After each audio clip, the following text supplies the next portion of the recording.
Boa noite, meus caros irmãos. Hoje o nosso tema é um tema bem interessante. Primeiro por ser uma parábola de Jesus que não é talvez das mais conhecidas, ou pelo menos daquelas que a gente ouve referências com mais frequência. É uma parábola, não tão popular assim. Mas, e aí vem o segundo aspecto interessante do tema, é uma parábola extremamente relevante para o momento que estamos vivendo, nossa geração atual, nesse planeta. A parábola das 10 virgens, ela tem uma peculiaridade, porque diferente de outras parábolas, ela encontra-se registrada apenas no livro de Mateus. Ela não aparece em forma simplificada nos outros evangelhos, como é comum acontecer com outras parábolas de Jesus. Ela encontra-se no capítulo 25, logo no primeiro versículo, e como ela é um pouquinho mais longa, eu peço a licença para ler. Diz o seguinte: Então, o reino dos céus será semelhante a 10 virgens, que, pegando as suas lamparinas, saíram a encontrar-se com o noivo. 5 delas eram imprudentes e 5 prudentes.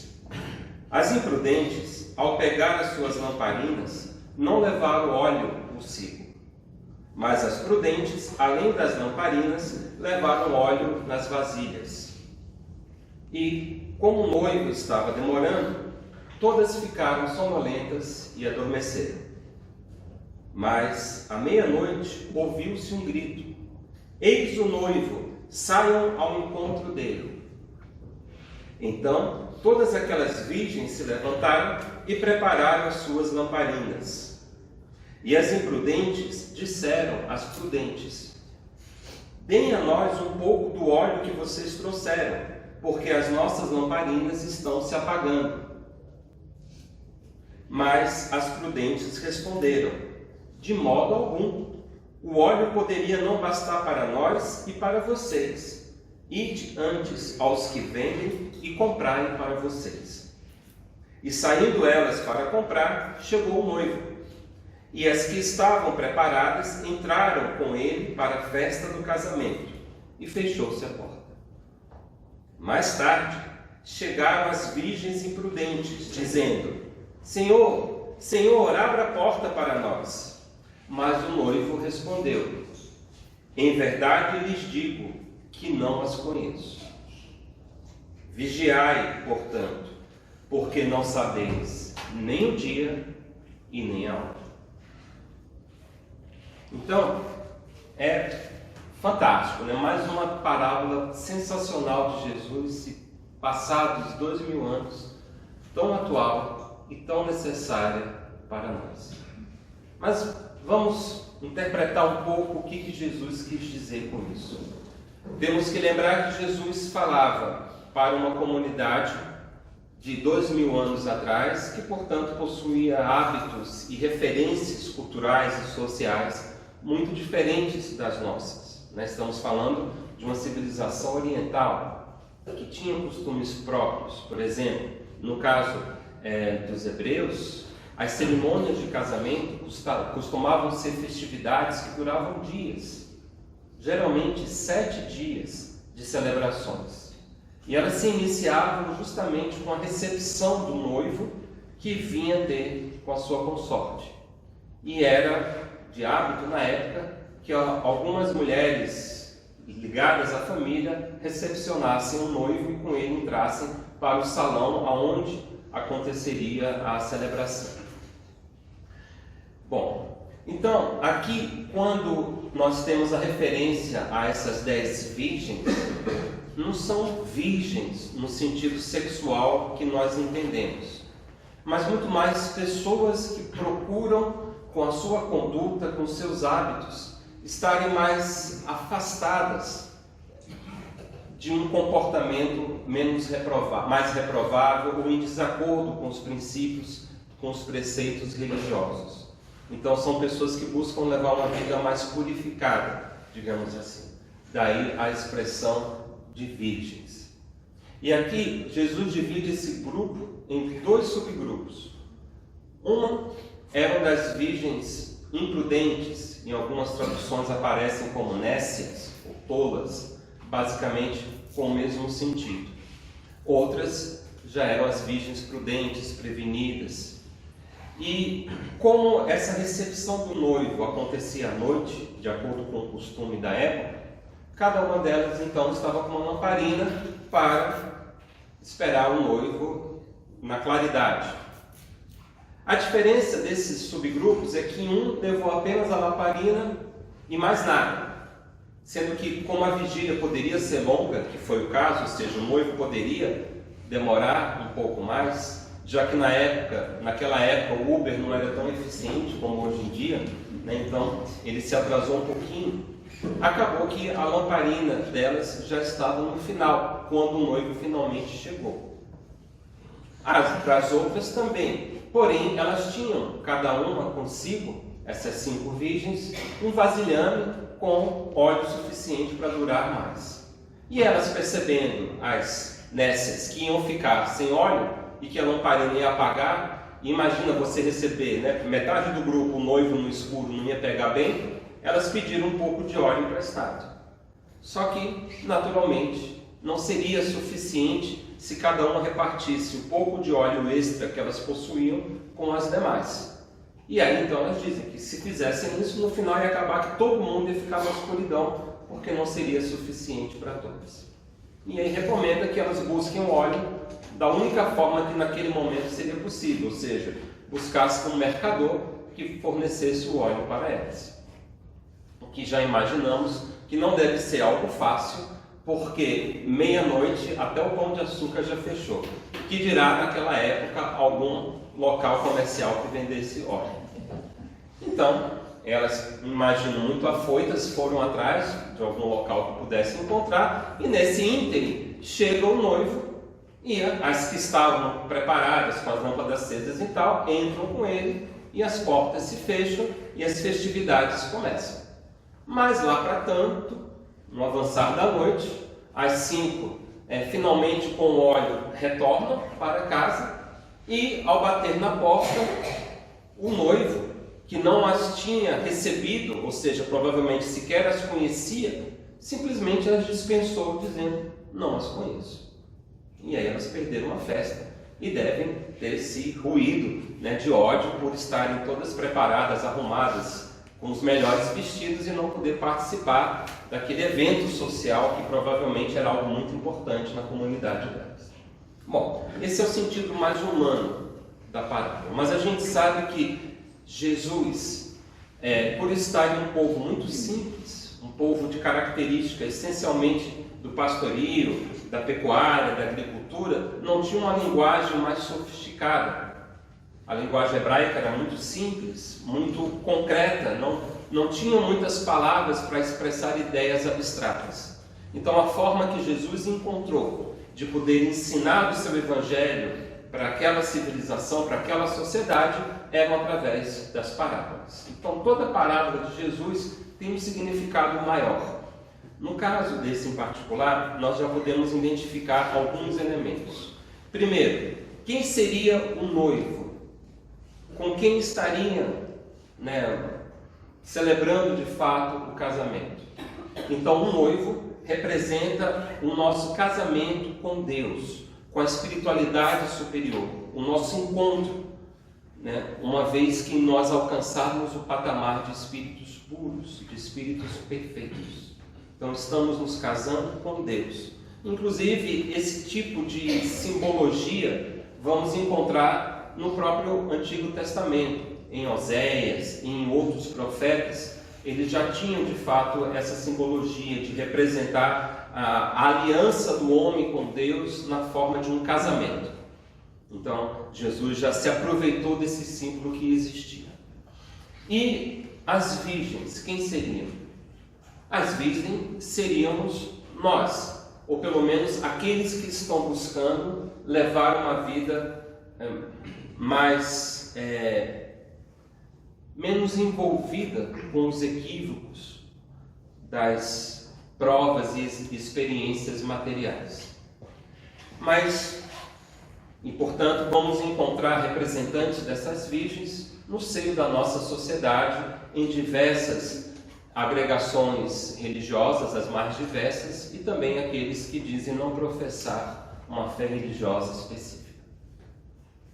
Agora, observem que aqui nós temos alguns pontos interessantes. O que seria, nesse caso, a candeia, né, a lamparina que elas estão conduzindo e o óleo? Nessa simbologia, o que Jesus quis dizer? Então, naquela época, 2000 anos atrás, as noites eram, de fato, de breu. Teríamos, no máximo, um firmamento para iluminar. Não existia energia elétrica, e mesmo as fontes como essas de luz eram muito precárias, velas, tochas ou pequenas lamparinas. Então, a lamparina era aquilo que me permite iluminar o meu caminho. Portanto, traduzindo em algo mais concreto para nós, é a nossa busca espiritual, é a luz que nos permite seguir o nosso caminho evolutivo. Sem essa lamparina, nos perderíamos do nosso caminho por não enxergar por onde deveríamos andar.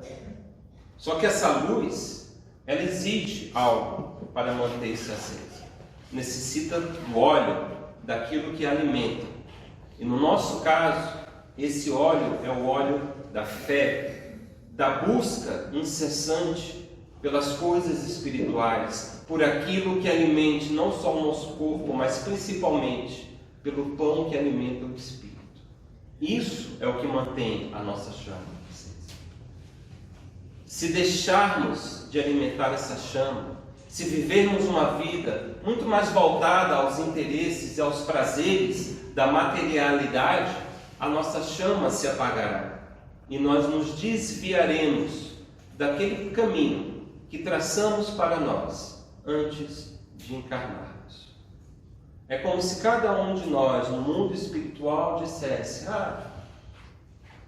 amanhã eu iniciarei o meu caminhar na trilha de Compostela, em Santiago.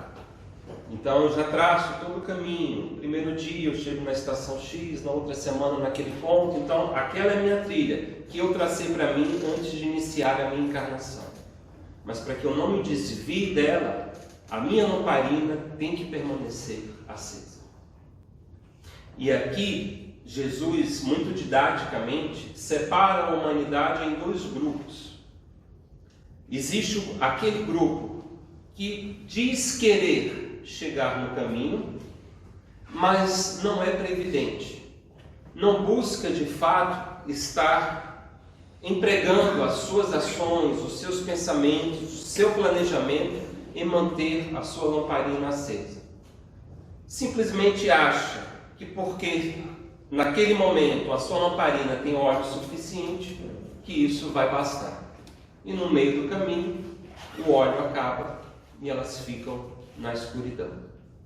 Enquanto que o outro grupo, é aquele que está constantemente preocupado em não perder o seu instrumento principal, a sua luz, que a guia nessa jornada.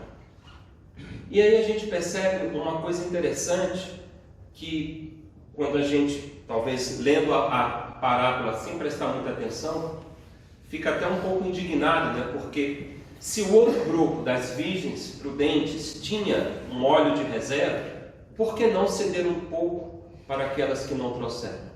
Parece, de uma certa forma, egoísmo. E na verdade não é. Ali Jesus está querendo nos ensinar algo muito interessante. Porque ninguém pode evoluir pelo outro. A cada um de nós compete obter o seu próprio óleo para manter acesa a sua lâmpada. Esse talvez é um dos pontos cruciais. Esse momento e a última frase que encerra a parábola são os dois pontos mais marcantes. E isso vale muito para as nossas reflexões de hoje em dia, né? A nossa situação atual. Eu não tenho como emprestar a minha luz para o outro. Eu não consigo fazer o outro evoluir. Esse é um esforço único de cada um de nós, que precisa ser empreendido. Se precisa, de fato, ser o ponto principal dos nossos objetivos, da nossa determinação e das nossas forças. Porque se você, no momento, ao deparar-se com essa parábola e analisar como está a sua situação e perceber que você depende das luzes dos outros para evoluir, preste muita atenção. Tome muito cuidado, porque estamos num tempo de transição. Está agora uma moda de dependermos de gurus, de personal, de coaches. Claro que esses profissionais têm a sua importância como auxiliares em determinados processos nossos, de crescimento profissional, pessoal, esportivo, enfim. Mas estejamos atentos a não transferir para outrem a responsabilidade que é nossa. Inclusive, nem os gurus espirituais, os mentores das reuniões mediúnicas, das casas espíritas, podem fazer com que nós evoluamos. Então, muito cuidado se você ainda depende da visão de outro, da opinião de outro, do incentivo do outro, da diretriz de outro, para sentir-se em evolução. Nós estamos vivendo, nessa fase da humanidade, um período marcante de transição planetária. Nós estamos, como planeta, aos poucos, deixando de ser um mundo de provas e expiações, segundo a classificação didática que Kardec estruturou no Evangelho segundo o Espiritismo, para gradualmente entrarmos no mundo de regeneração. É um processo muito lento, porque a evolução humana ela não acontece em saltos. A evolução humana é algo gradativo. Então, mesmo no meio espírita, parece que muitos irmãos ainda não compreenderam como que se dá essa situação. Tivemos agora, nessa semana que está findando, uma data que me estranha um pouco, mas ficou marcada como sendo a data limite do Chico Xavier. Porque em um programa jornalístico, acho que foi um Pinga Fogo ou algo num formato muito parecido, ele recebeu uma pergunta relacionada a se o homem travaria contato com outras civilizações. Pois naquela época, 1969, 71 mais ou menos, não recordo com precisão, estávamos no auge do programa espacial americano, com as missões Apollo, que já tinham levado o homem à Lua e outras pretendiam repetir o feito. E aí, diante da curiosidade natural, alguém questionou: será que o homem vai acabar por travar contato com outra civilização e como isso seria? E aí o Chico Xavier, numa visão muito pessoal, imagina os progressos científicos que poderiam ser alcançados com toda a evolução tecnológica que precisa ocorrer para que o homem faça feitos como esse.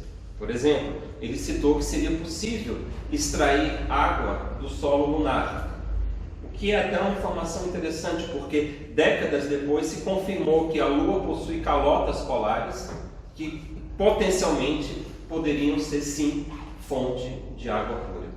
Mas enfim, então ele traça diversas possibilidades de construir edifícios, que a Lua poderia ser um ponto de observação do cosmos, que até então seria inédito, né, para nós que estamos presos a uma atmosfera planetária, enfim.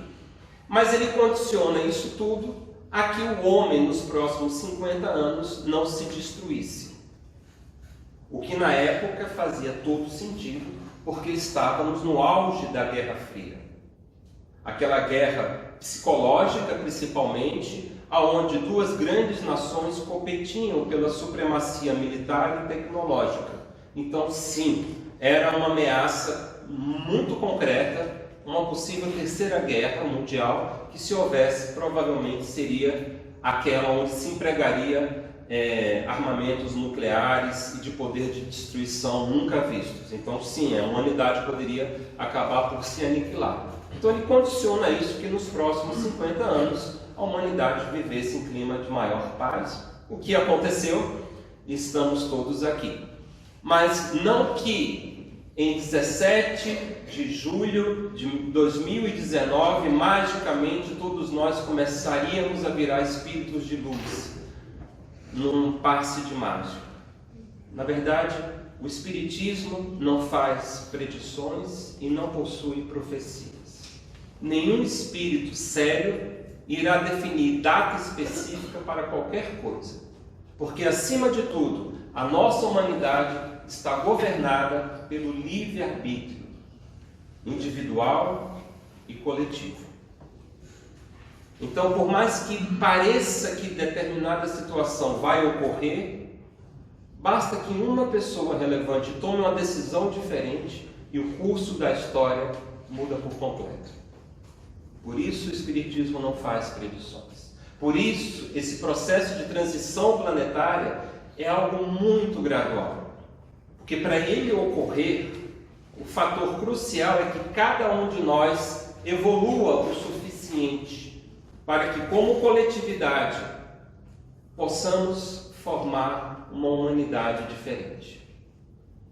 Aí sim, de acordo com o que Chico imaginou, aonde não vamos deixar as diferenças sociais nos apartar, aonde não haverá perseguição, o ódio gratuito, o racismo, as discriminações, aonde pessoas não vão ser deixadas à própria sorte para morrerem sem ter alimentos, num país que tem a capacidade de hospedar pelo menos 3 vezes a população atual que ela possui. Então, essas são as condições. Esse processo, portanto, ele é gradual. Segundo o espírito Manuel Filomeno de Miranda, no livro de psicografia do Divaldo Franco, intitulado Transição Planetária, esse processo já se iniciou na segunda metade do século passado.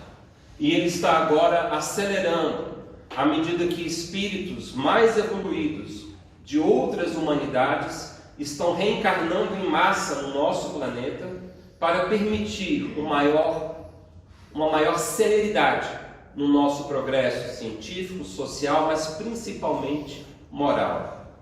Espíritos de escala evolutiva maior que a nossa, chegando aqui como missionários para auxiliar a dar aquele empurrão para que a nossa humanidade consiga ascender e o nosso mundo, como uma coletividade, se transforme em um planeta de regeneração, que tem por principal característica o predomínio do bem sobre o mal, diferente daquilo que vivemos hoje em dia como um mundo de provas e expiações, aonde o mal ainda predomina sobre o bem.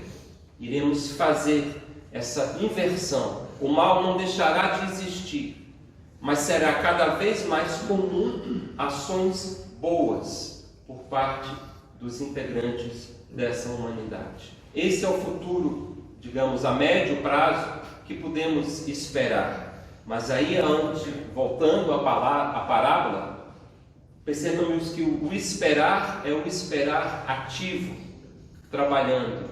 Porque, vejam, a parábola se encerra com a chegada do noivo, o grupo que estava despreparado fica de fora do banquete, e somente aquele grupo que estava trabalhando ativamente é que de fato participa. E Jesus termina dizendo: vigiai, portanto, porque não sabeis nem o dia e nem a hora. Então estamos passando por esse momento de transição planetária. Sabemos por inúmeros relatos que aqueles que ficarem na retaguarda da nossa humanidade ficarão de fora deste novo mundo que está aos poucos se reestruturando. Então, para muitos espíritos, esta é a última oportunidade que eles têm de avançar com maior expressão para que consigam acompanhar o trem dessa nossa humanidade. Porque aqueles que não conseguirem serão convidados a integrarem uma outra humanidade em estado evolutivo inferior à nossa, como já ocorreu há milhares de anos atrás, quando um grupo expressivo de espíritos rebeldes, que apesar de serem extremamente inteligentes, eram muito egoístas e orgulhosos, não se encaixavam na sociedade que estavam vivendo e foram deportados em massa de uma estrela de capela para o nosso planeta, encarnando em grandes civilizações como a chinesa, a egípcia e a africana, para que, com pelo menos a sua já grande envergadura intelectual, ajudassem a fomentar o progresso dessas civilizações. Mas nós imaginamos, e no livro de Emmanuel, A Caminho da Luz, percebemos a dor da saudade de você precisar deixar a sua humanidade para participar de outra. Então, nós temos agora este mesmo cenário começando a se desenhar claramente. Aqueles que não conseguirem acompanhar a evolução média do nosso planeta serão convidados a ingressar em uma outra humanidade. Assim como as 5 virgens foram barradas na porta e não puderam participar dos festejos. Então, o ponto aqui dessa parábola é: Jesus está há 2000 anos praticamente nos alertando que nós temos que vigiar, pois não sabemos quando será o dia dessa transição e muito menos a sua hora exata. Quando chegar, nós precisamos estar prontos. Nós teremos que estar fazendo a nossa parte. E o que seria fazer a nossa parte? O que seria esse vigiar que Jesus coloca? O que fazer para mantermos o estoque de óleo necessário para não termos a nossa lamparina apagada e perdermos essa oportunidade? Então, a resposta para isso é que a nossa fé precisa ser robustecida. Não é mais suficiente mantermos aquela fé superficial que possuíamos em outras existências. Aquela fé muito mais teológica, muito mais social do que a fé verdadeira. Comparecer às missas, comparecer às reuniões evangélicas, ou vir assistir a palestra e tomar o passe, é muito pouco para o que necessitamos fazer. Porque, na verdade, o contato com o conhecimento é muito importante. Conhecereis a verdade, e a verdade vos libertará. Mas nos libertará ao nos mostrar o caminho. Mas se nós não trilharmos este caminho, de nada adiantará conhecer a verdade. Por isso que no Evangelho segundo o Espiritismo, Kardec dedica um capítulo inteiro a compreender qual é a verdadeira fé. A Igreja Romana, por exemplo, até o século XIX, dizia que fora da Igreja não há salvação. Ou seja, o importante era aquela fé sacerdotal. Ainda que muitas vezes essa fé ela fosse incompreensível para a sua assembleia.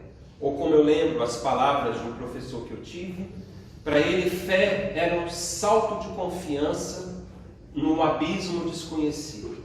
Era um salto de fé, uma expressão até americana, leap of faith.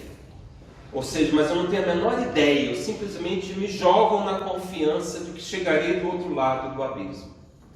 Kardec trabalha a fé de uma outra maneira. Kardec define claramente que fé, para ser verdadeira, precisa ser raciocinada. Aquela fé cega, esse salto de fé no abismo escuro, não é suficiente. Porque quando chegar para nós a noite das provações, quando os aguilhões da dor chegar ao nosso encalço e tivermos que sorver a taça de fel das provações que compete a cada um de nós atravessar, nesse momento as nossas estruturas serão sacudidas no nível atômico. E se a nossa fé não for raciocinada, ela irá desmoronar. Não encontraremos as forças necessárias para esse renascimento transcendental de uma fênix dentro de nós. Para que isso aconteça, a nossa fé tem que saber exatamente em que acredita, por que acredita e no que acredita.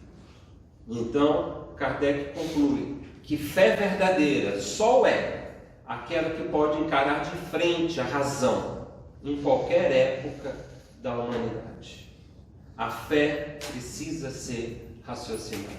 A fé tem que ser algo vivo dentro de mim. Eu creio na imortalidade da alma, não porque o pastor, o bispo, o padre, o palestrante espírita, o monge assim me disse, mas porque aquilo para mim é claro e inconfundível. Eu creio na reencarnação porque é a única forma de entender a justiça de Deus como algo perfeito, nobre e imutável.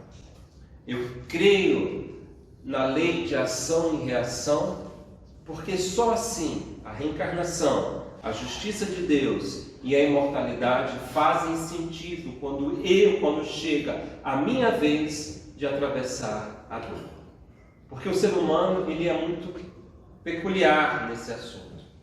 Nós inconscientemente consideramos que as desgraças elas acontecem com os outros, nunca com nós mesmos ou com aqueles que estão mais próximos.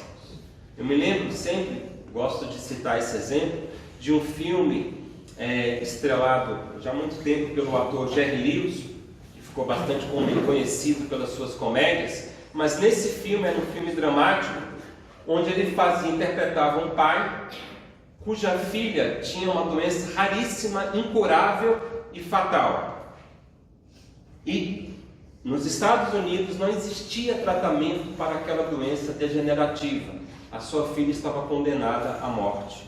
Porém, ele descobre um tratamento revolucionário, experimental, que estava ocorrendo em Londres com grande taxa de êxito. E o filme inteiro ele luta para que a sua filha tenha acesso a esse tratamento experimental revolucionário. Um filme muito bonito. Em um determinado momento, ao longo do drama, ele encontra-se no hospital com a filha internada, ele muito angustiado, e comentando a situação dele com um grande amigo, e na altura do seu discurso ele diz: nós sempre nos perguntamos, Deus, por que eu? Quando a pergunta correta deveria ser, Deus, por que não eu? Por que não? O que eu tenho que me faria inalcançável à dor, ao sofrimento, às provações? Se nem o nosso Mestre, Espírito puro, perfeito, exemplo máximo de conduta moral, se nem a Ele foi poupado o sofrimento, o que dirá nós? Espíritos ainda extremamente comprometidos com o nosso pretérito de desacertos, de equívocos e de crimes diante do Código de Justiça Divina. Mas, quando esses momentos chegarem, como nos comportaremos? Com resignação? Com paciência? Com tolerância? Com esperança? Ou iremos nos revoltar, cair no vale da depressão, da rebeldia, do desespero? Não é mágica aquelas pessoas que conseguem atravessar as mais duras provações. Não é porque é um espírito de fibra forte, como alguns dizem. Na verdade é. Mas essa fibra forte, ela foi adquirida ao custo de muito esforço pessoal. A diferença de duas pessoas que passam por uma grande tragédia, como por exemplo os campos de concentração nazistas da Segunda Guerra Mundial e os sobreviventes, uns revoltam-se e outros transformam-se, apesar de viverem a mesma dor, trabalharam aquela situação de forma diferente. É neste momento que o óleo da candeia não nos deixa apagar a nossa chama e nos perder.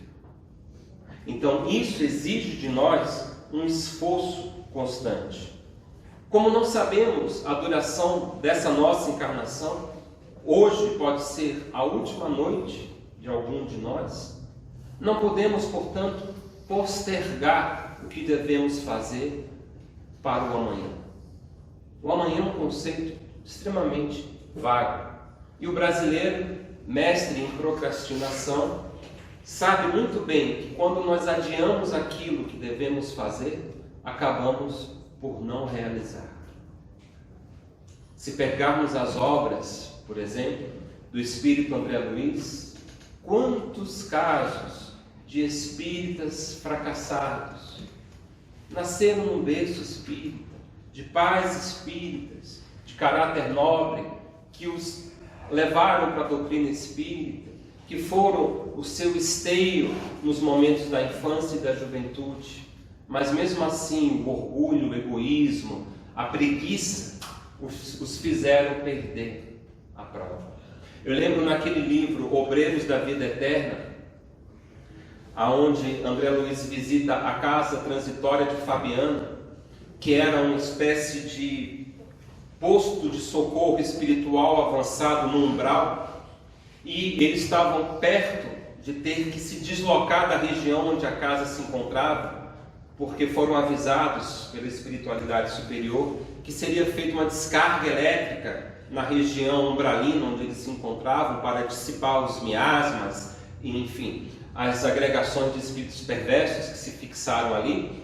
Eles então partem em uma missão de resgate para tentar trazer alguns espíritos que estavam próximos da casa em um pequeno vale, sendo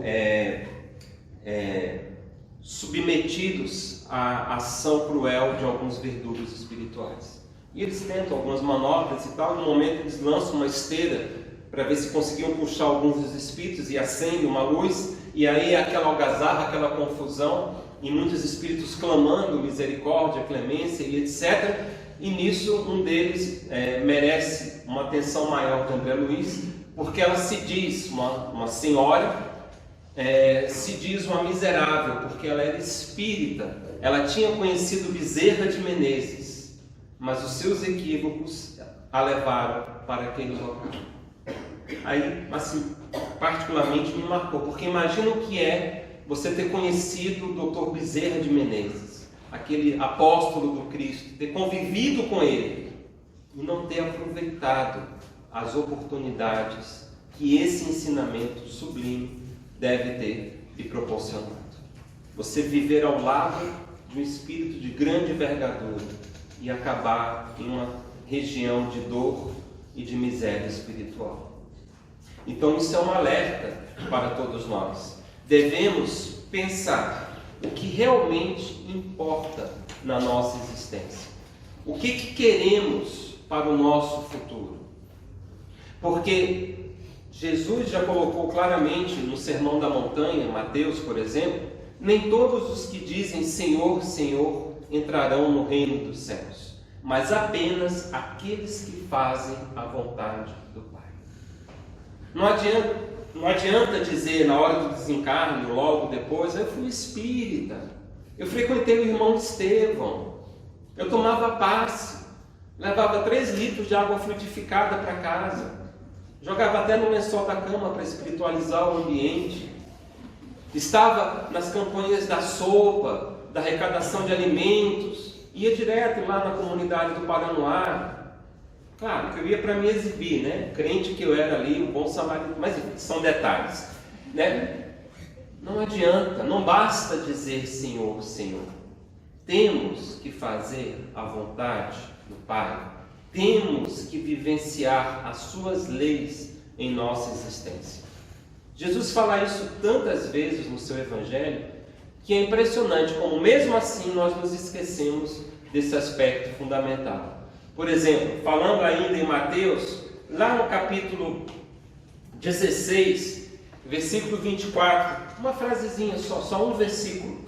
Então Jesus disse aos seus discípulos: se alguém quer vir após mim, negue a si mesmo, tome a sua cruz e siga-me. Está fácil esse convite, não está? Negar a nós mesmos significa o quê? Negar os nossos interesses mais mesquinhos. Aquilo que traz aquele prazerzinho, um comezinho. Aquelas coisas que dizem mais caro à nossa vaidade, ao nosso ego, ao nosso orgulho. Mas não só isso. Nós temos que tomar a nossa cruz. Quer dizer, suportar o peso da responsabilidade espiritual de querer evoluir. Não é fácil. Não é fácil. Imagine, todos nós que estamos aqui somos espíritos multimilenares. Talvez não conseguiríamos mergulhar nos porões da nossa memória espiritual para encontrar o momento da nossa criação. Temos milhares de reencarnações no nosso currículo espiritual. E se fizermos uma breve análise honesta conosco, podemos imaginar a quantidade de erros, de más escolhas que nós já realizamos nesse passado. Então é muito difícil mudar. Não sei se alguém aqui, por exemplo, já teve que e conseguiu vencer o desafio de abandonar um vício, como por exemplo o cigarro. É dificílimo, porque nós nos habituamos àquele vício, àquele erro. É gostoso errar. E para deixar de errar, é necessário uma vontade hercúlea, um propósito muito bem definido dentro de nós, de que eu não quero mais ser a pessoa que eu era até então. Eu quero largar o cigarro, eu quero largar o álcool, eu quero largar a dependência emocional que eu desenvolvi com a comida, com a bebida eu já falei, com o sexo, com tudo aquilo que me afasta de mim mesmo. Então, quando nós expandimos isso para as partes mais profundas do nosso ser, percebemos que o grau de dificuldade só vai aumentando. Eu quero deixar de ser uma pessoa rancorosa. Eu quero trazer o perdão para dentro do meu ser.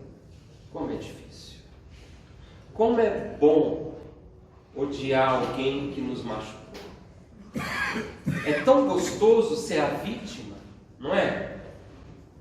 Mas eu não fiz nada. O meu esposo me traiu, me abandonou. Eu sempre fui uma esposa perfeita. O meu melhor amigo me pediu um empréstimo. Eu dei tudo o que eu tinha e ele simplesmente desapareceu sem me dar satisfação. Traiu a minha confiança. Eu o odeio com todas as forças. Então, é uma posição interessante essa, porque a vítima, ela sempre gosta de receber aquele, sabe, quase aquele abraço quentinho do coitadinho, né, da pessoa que precisa ser amparada, ser cuidada, porque, poxa, mais uma vítima da maldade humana. A partir do momento que eu largo essa posição e digo, eu sou o protagonista da minha felicidade, como já colocaria Sartre, repetindo os Cícero, se eu não me engano, o que importa não é o que as pessoas fazem comigo, o que importa é o que eu faço do que as pessoas fizeram comigo. Eu escolho sofrer ou dar a volta por cima. Eu sou protagonista da minha felicidade e ninguém tem o poder de arruinar a minha vida a não ser eu mesmo. Olha a diferença do abraço quentinho para se transformar no ator principal do filme de ação que é a sua existência. Então, essas decisões, elas requerem coragem, porque elas vão remexer no fundo da nossa alma. Teremos que largar velhos hábitos e nos condicionar a desenvolver novos hábitos, bons hábitos. Isso requer de nós uma vigilância, um mergulho dentro de si nesse processo de autoconhecimento, aonde vamos diagnosticar, como se fizéssemos uma tomografia computadorizada 3D da nossa personalidade, aonde estão os focos de doença emocional dentro de nós. E trabalhar com cada foco desse significa enfrentar uma dor.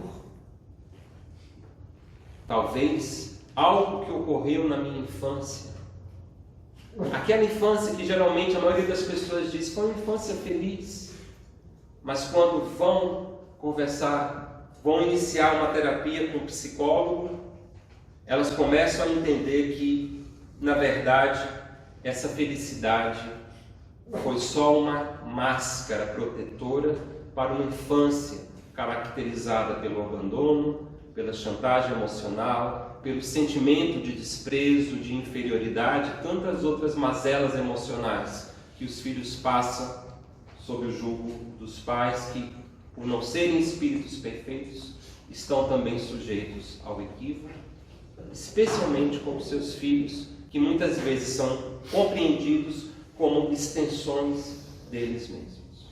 Então, esse processo, ele é doloroso, mas ele precisa ser executado.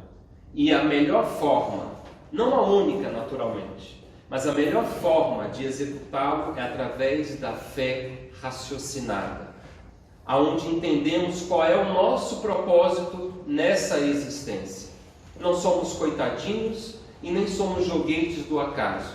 Somos filhos de Deus, espíritos criados para a perfeição e que recebemos do nosso Pai a providência divina em cada passo do nosso caminhar.